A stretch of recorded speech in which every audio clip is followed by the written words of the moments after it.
Hi folks, and once again welcome. And here is my painting of a quick winter landscape. Actually what you're seeing right now probably is the watercolor that I based this on. Then of course this is the oil painting. And this was done in about just under 1 hour. I think it was a 16 by 20 canvas. And pardon the noise, of course, the refrigerator is going to be running, the heater comes on and off, the dog barks at every little leaf that blows by outside, so I'm just going to narrate as needed. And the first thing I do is I have this really nasty old oil painting brush that I use. I basically use these things until the hairs are gone, until they kind of rub down to the metal hole in the ferrule. And you can really hear how coarse this canvas is and how much, it makes this annoying noise scratching across the canvas. So just bear with me while I get through it. I promise you it will be worth it. It was a really fun, very quick painting.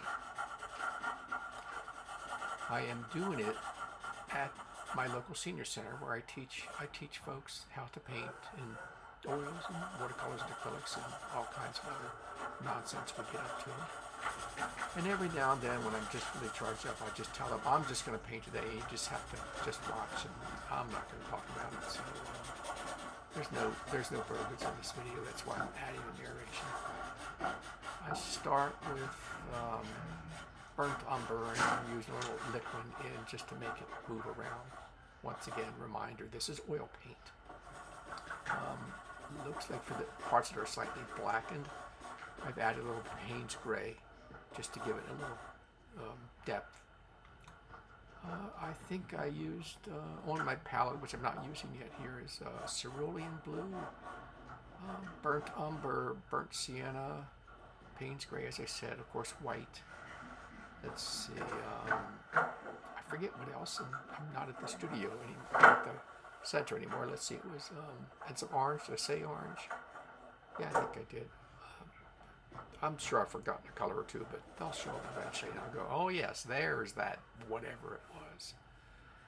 So, as I said before, you saw that little watercolor that I had, that little sketch I had done the day before, and I used that as a basis for this more developed painting.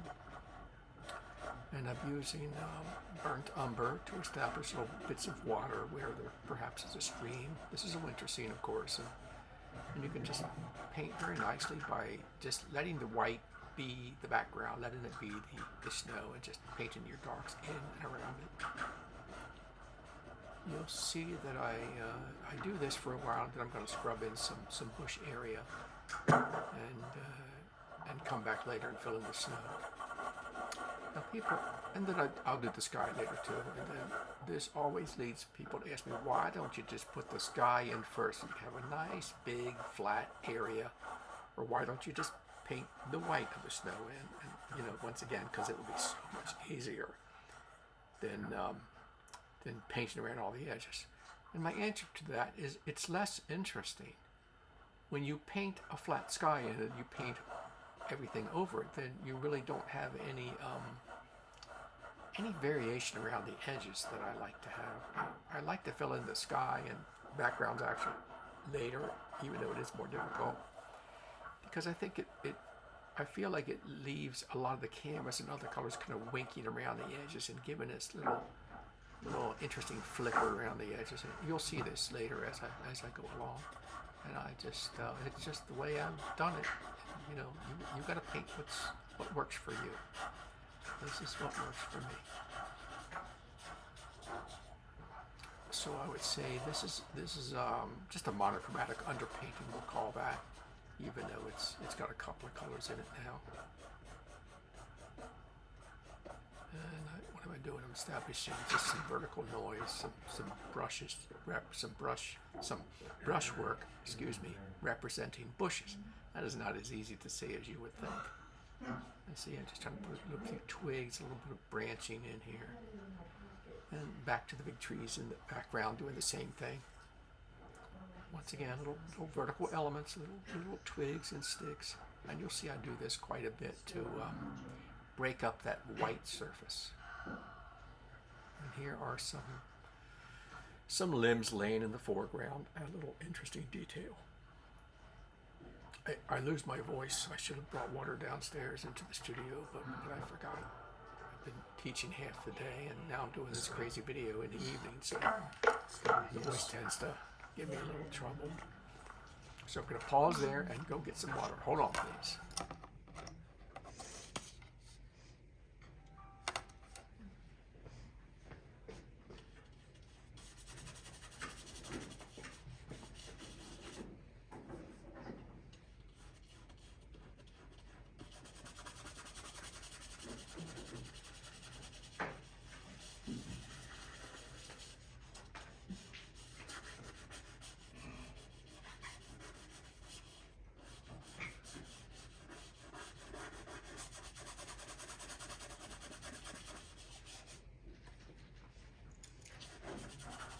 Okay, we got some water and we're back, and I got my voice back, so here we go. What am I doing? Oh, sky. I must have been working on that while I was off getting my water.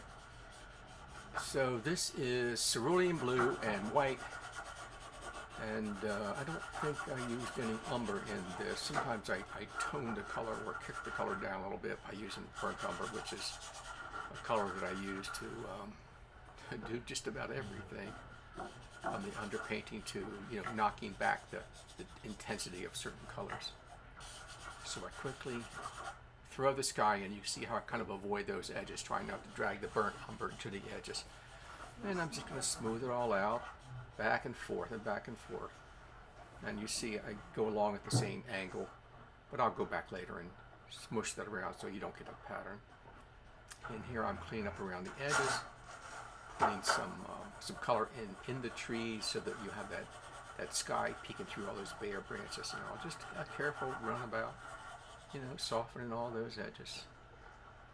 And then, here we are. I'm putting the windows in the trees, which I'm blocking, of course. I thought I'd cut this part out. I'll try to cut the parts out where I'm standing in front of the canvas, but I don't, because I don't always remember to stand off to the side.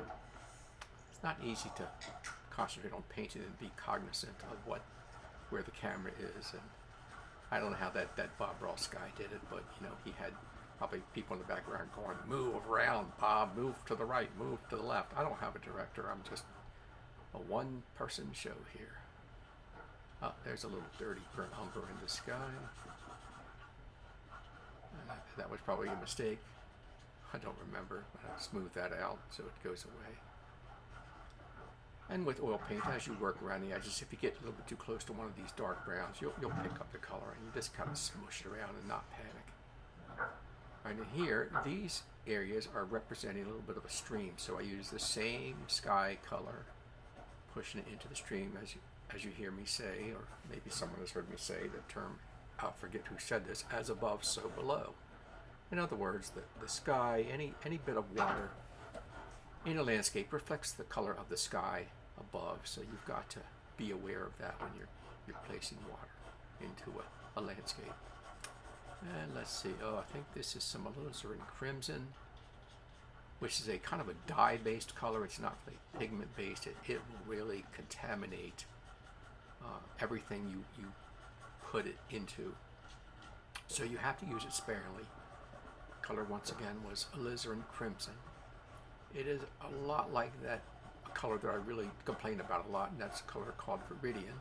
Every single manufacturer puts it in every single little one of those kits. You buy a little 8-color kit, and darn it, it's going to have Viridian in it, and it's a hideous color. And people buy those kits when they're first starting out, and they just paint their pine trees with Viridian, and it just looks terrible. You've got to remember to put some, if you're going to paint your pine trees with Viridian, which I know you're going to do it, you got to put some red in that green to cut it, to kill it, to gray it down. Or I use burnt sienna, which is kind of a rust color. And it makes that green a little bit more palatable, a little bit more like an evergreen should look. And I'm not demoing that here because I'm not putting any pine trees in here at the moment. Who knows? I may revisit this painting later and do a little more. Anyway, what am I doing now besides rambling on about Viridian and lizard crimson? Oh, I missed the part where I put the orange in. I must have missed that. And so I'm putting little bits of tree here and there to break up the landscape and to create scale. You know, some are close, some are far away. And it's tricky because sometimes you have big trees far away and small trees close up, etc. So what am I doing now? Creating trunks and branching. And this is just a god-awful brush, and I just love painting with terrible brushes. I don't know why that is. Keeps me from being too neat, and every now and then I'll get a little bit too much paint, gotta smear it out, clean it up a little bit. What am I doing? Here's, yeah, you can see a little bit too much. Wipe it off on the edge. Who's gonna know? There, that did it again. Same thing. Oh, good grief. See, everyone makes mistakes. You gotta not let them bother you. Just fix them. Keep painting. When all else fails, just keep painting. And that mantra is a mantra for life. Whenever you have difficulties, or whenever I have difficulties, or you know, am feeling sad because it's winter, and I think most people suffer from winter doldrums, not being able to go out and have fun, and you know, look at the flowers and visit people, and you know, enjoy the outdoors. I go in and paint, and it just makes me feel better. I escape. When I'm here doing this today at the Senior Center, I forget where I even am, and you know, I just don't pay any attention to the class, and I hope that they're getting something out of it. I know I really enjoyed myself today. And you can tell that, you know, every now and then you'll hear a voice or a little cough like that. And yes, I've got a room full of people, but they're being very good today. They're just watching and doing their own things and letting me paint. Now here I think I've taken a lot of white, titanium white, and I've tucked in a very small amount of the cerulean blue, and also a very small amount of the alizarin crimson to get that pink, purple, far away effect.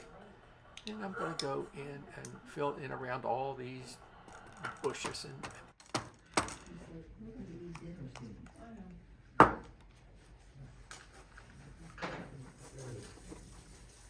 yeah.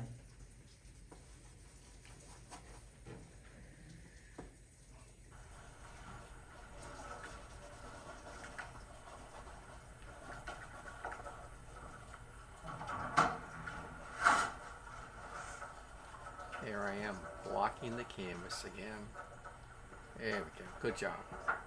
All right. So what about off camera? Mixing up some more color. I'm probably getting ready to load up a lot of white. Nope, still doing twigs. And you'll see that I don't just sit there and paint one item. I go back and forth as needed, changing, enhancing, adding, scraping away, taking away. Let the picture talk to me, you know. And trying to do all this little winter, I'll call it twiggery. I can't say it. Twiggery, something like that. Probably not even a real word. I just invented another word. There's all these dried sticks of grasses and all this extra stuff that adds so much texture to the winter landscape. When that snow falls, it just blankets everything, and all the textures and all the interesting but dull colors show up, and you just gotta look for them and enjoy it, and learn how to observe and learn how to paint them. 1:45. Wasn't it? Did anybody notice? Yes, we're all trying to discuss how long ago we started. This is at about the 30-minute point in the painting, I think it was. And usually someone says, show off. No, I'm not trying to show off. I just learn to paint quickly. And I told them if I put this in a gallery for, you know, $1,000, which, yeah, I know that's probably an exaggeration. I'm just trying to make them laugh. And I say, hey, I painted this in 1 hour. And they go, well, I'm not going to pay you for that for an hour. And I have to remind you, it took me nearly 60 years to learn how to paint a painting like this within an hour. You know, it took a lot of failures and a lot of paintings, and I'm wandered off into looking for more materials, I suppose. Sometimes I look at these videos and I just wonder what I'm doing. Still looking for something, probably paint thinner. I think I forgot to get some paint thinner. All right, Wiley, come on, where are you? Let's paint. Still missing in action. I don't know. There he is with his paint thinner. Time to go. Time to paint. Let's go. Okay. Oh, it must have been. What was it? What am I doing? Lord only knows. Blocking what I'm doing again.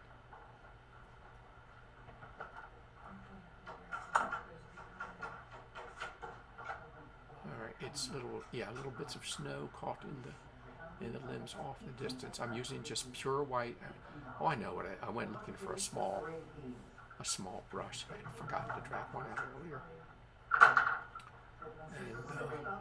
And once again, it's a pitiful brush. I just grabbed, you know, you could almost do this with a stick. You just need something a little flexible on the end of a stick to do that.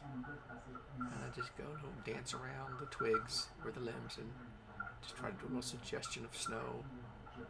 Just clinging, hasn't been blown off yet, hasn't melted, it's still fairly fresh. So just, again, try to go in the direction that you would expect the limbs to go, upward, outward.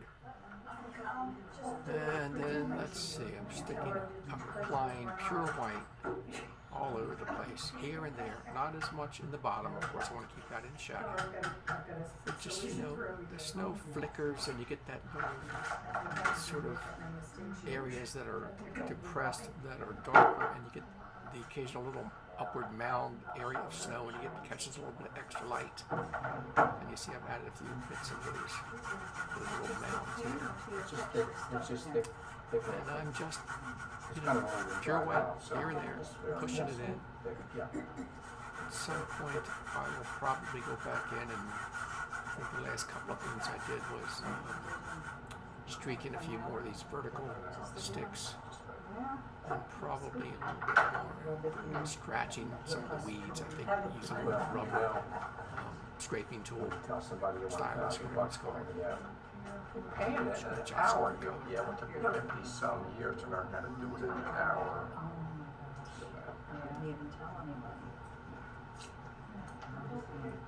It's a little more tedious when you get further into the painting. Oh, and we're at the end, so at any point, as usual, thank you for watching.